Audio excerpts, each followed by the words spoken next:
Yeah, I'm so awkward, and I really be trying to do these whole intro things, but okay, hi. Hello. Hi. Hey, okay, but for real though, welcome back. Okay, new video alert. Today we're going to be talking about, today's topic is my 24 hours trip to Tokyo. Now, when I say 24 hour, I don't mean like it took me 24 hours to get there. Yes, I mean that I was there for literally 24 hours. And I know you're probably thinking, what? That's such a waste of time. But today, I'm going to tell you why it wasn't a waste of time. So, me personally, if I go to another continent, I like to go to multiple countries within the continent while I'm there. I don't like to do a one-stop shop and come back to the States.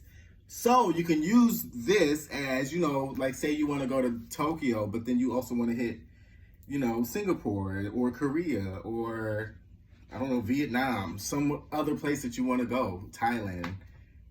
You can use this 24-hour layover trip to kind of gauge like things that you can do within that 24 hours before you go to your next city, country, whatever. So that's the purpose of this. And I like to do 24-hour trips. I like to do day trips. A lot of people don't understand it, but you can do so much in a day and then have time to go somewhere else. Like, especially if you try to knock out your bucket list really quick, like some post-quarantine stuff. Yeah, this is like the gig. I actually was bringing my brother along with me. I knew he was really disappointed about not being able to go to Singapore. So I said, you know what? What I did was I gave him a list of 5 cities. I said, all right, I know Tokyo was on the list, Frankfurt, Germany, Paris, which is where I wanted to go. I gave him Rome, which is a bucket list destination for me. So is Paris, actually. And I gave him one more city. I can't remember what it was to save my life. But I gave him 5 options. I think it was Rio, actually. And now he wishes he would have gone to Rio. But it's okay. No, he enjoyed Tokyo. So I gave him those options. Tokyo has always been his dream place. He said, Tokyo. I said, all right. So the next morning we got up. I said, all right, cool. Come on. Keep your same suitcase. The weather's the same. We're going to go to Tokyo. Got on the plane. Went to Tokyo. Just like that. It was such a long flight. It was. I think it took we had to fly to DC first, and I think from DC it was 14 and a half hours. Y'all. And I did not sleep one iota on that flight. It was so miserable. And it's like every time we would doze off, something would fall. Like my phone would fall. I think the kid that was sitting behind us had something that he would drop consistently. And then it happened every time we both fell asleep. And I was like, is he kidding me? Like, what? Okay, so first impressions about Tokyo. The airport, obviously. The airport was really cute. Like, it had like a lot of Nintendo stuff, like throwback Nintendo, really bubbly. You know, that Tokyo culture that you see on TV and stuff like that. So that was nice to see. Then you can take what's called the bullet train. The bullet train from the airport to the city, like the city area. If you know anything about Tokyo, you had to have heard about the bullet train. If not, look it up. It's just a train that's supposed to go 200 miles an hour to get you from point A to point B. So we were waiting in line, and I saw like the vending machines. I was like, oh my God, they do have the vending machines. Like you hear all this stuff about the vending machines in Tokyo. So I was like, oh my God, I gotta see this. Like, and I literally looked in the vending machine. It had nothing that really like caught my eye for me to get, so I didn't really get anything, but it was just nice to see. Then we got on the bullet train, went to the city. The bullet train actually did not go as fast as a bullet. It literally went like 60 miles an hour. So that was like, okay. So then after that, I think we stayed in a city called Taito. It was like Taito-ku or something like that. It's not far from the city. It's literally like one train to get to the city. It was a really good area, very quiet, very calm, very orderly actually. It was a vibe. I don't want to say it was a vibe because it wasn't my vibe, but if that's your vibe, then it was a vibe. It would be a vibe for you. How would I describe Tokyo? Like that initial hopping off the train in the city was like, that's when like reality set in. I was like, whoa, I'm literally in Tokyo right now. And it's literally like New York City on steroids. Like, which is scary to say. But it was so weird because it's New York City on steroids, but it's like a billion times cleaner than New York City. Like, I was like, this is just crazy. Like, I'm in Tokyo. That's when it hit me. I was like, I looked at my brother. I was like, dude, we're in Tokyo. Like, what? It was so crazy. It was like, wow. Like, you know, like, for me, growing up, like, I wanted to travel. I've always wanted to be, like, a traveler since I was a kid. Like, every job that I wanted to be involved some type of travel. And I always, like, even as a kid, I just knew this is what I want to do.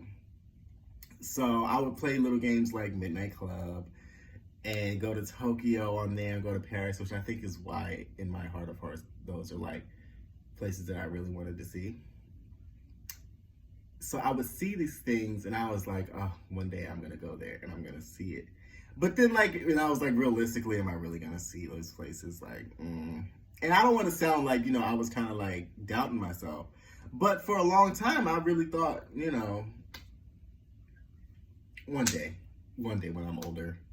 But so to be able to experience this stuff at such a young age is just like, it's really a blessing. And I am very grateful. And I would never take it for granted. But to get off that tangent, gonna bring it back to the trip. So the first thing we did, so if you watched my travel Q&A, I talked about how I like to go find a place that I want to see and then walk around it just to experience the place. The only thing that I knew about in Tokyo, I didn't even know about Tokyo Tower. I didn't know. I knew they had like a little Eiffel Tower looking thing, but I didn't know anything about it. What I did know is that they had a restaurant, which was perfect for somebody like me. So I do have like social anxiety, which I know everybody is like, what? You? Like, yeah, I do have it really bad, which is why if I'm ever out in public, like you never see me alone because I always need somebody like there with me because I feel like, oh, there's too many people. But yeah, so this restaurant is called Ichiran, and you go in there, you sit in like a little booth, and it's just you in a window that opens up, and you don't even see the server's face, and you like write in what you want, you order what you want on a vending machine. Like, so that's the thing about Tokyo. The English barrier is real there. Like, nobody spoke English. However, a lot of their stuff is written in English, and it's a number system. So you would order what you want on a machine and then bring it to the person. You don't even have to speak to them. Order what you want, get your ticket, boom, this is what I want. And they just take it and then they go make it and then they come back and bring it to you. It was so perfect. I was like, oh. All I got was ramen. It was, ramen in Tokyo. Y'all will never eat another ramen place in your life once you go to Tokyo. It's like, what? Also, the fried chicken in Tokyo. Okay. Like, for real. Bomb. Additionally, what else did we do? I wanted to go around shopping because I wanted to go around shopping because I just heard how the currency exchange was so different and like stuff would be cheaper, but stuff was way more expensive there in Tokyo. Like Louis Vuitton cost more there than it did in New York. I was living in Atlanta at the time. So Louis Vuitton was just not a vibe. Only designer I would ever wear. I personally don't wear designer clothes because I think it's a waste of money when you can use that money for other things. But I was like, hey, it would be nice to have something, just to say. But it was expensive. Next thing we went to do after Ichiran was the arcade.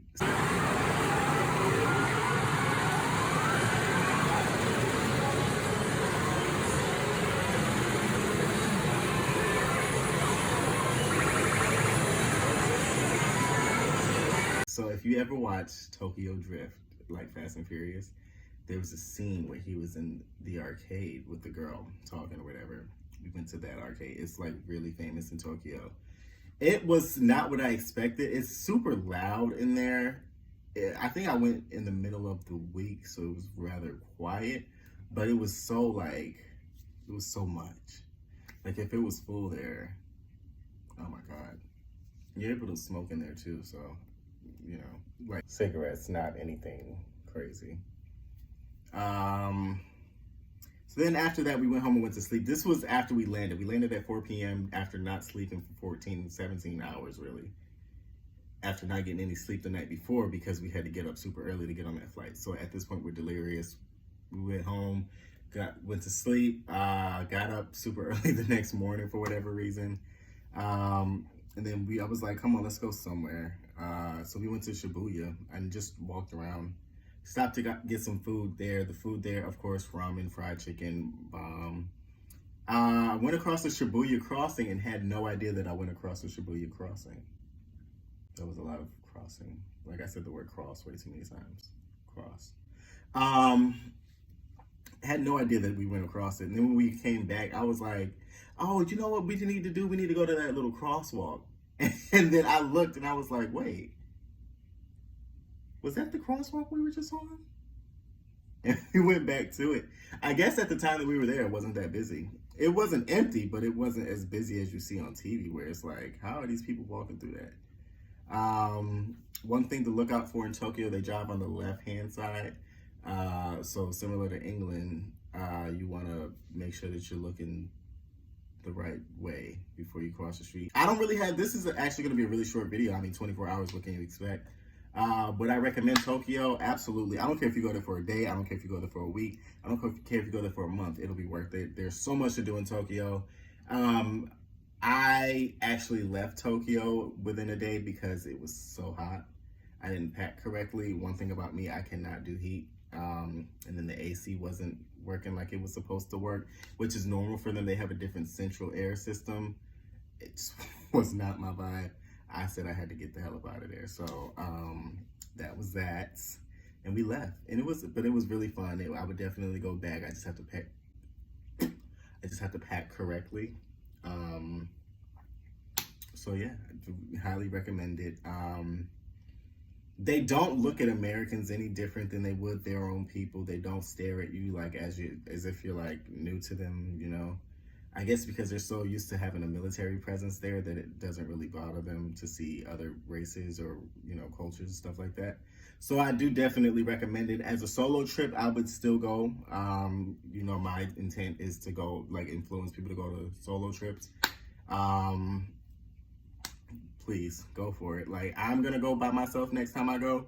I would definitely recommend other people do it as well, just because of how comfortable it is to be there alone, or just, you know, as a Black person, you know, to not have people stare at you in a place where you thought like you were gonna stand out like a sore thumb. Like, it's great. So yeah, highly recommended. Any questions, link below. Follow me on Instagram if you didn't come from Instagram to see this video. It's at j.96 _.